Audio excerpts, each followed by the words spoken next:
Union budget 2026 release అయింది. నిర్మలా సీతారామన్ గారు ఎలాంటి చేంజెస్ చేశారో చూసేద్దాం.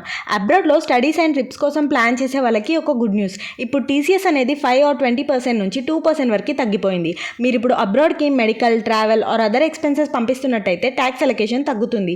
7 న్యూ హై స్పీడ్ రైల్వే కారిడార్స్ని అనౌన్స్ చేసింది.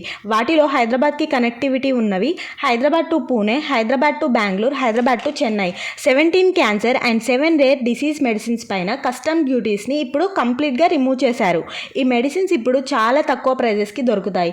గర్ల్స్కి safety and education access improve చేయడానికి ప్రతి డిస్ట్రిక్ట్స్లో ఒక గర్ల్స్ హాస్టల్ అనౌన్స్ చేశారు.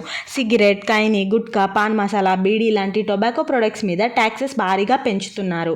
బడ్జెట్ మెయిన్గా ఫోకస్ పెట్టింది ఇన్ఫ్రాస్ట్రక్చర్ అండ్ క్యాపిటల్ గుడ్స్. దీనికి 12.2 lakh crore దాకా బడ్జెట్ని అలొకేట్ చేసింది. మన మిడిల్ క్లాస్ వాళ్ళు యూజ్ చేసే ట్యాక్స్ రిలీఫ్ పైన ఎలాంటి చేంజెస్ కనిపించలేదు. సో ఓవరాల్గా చూస్తే షార్ట్ టర్మ్ పైన ఫోకస్ లేకున్నా long term and sustainable development పైన ఎక్కువ ఫోకస్ చేసిందని చెప్పొచ్చు.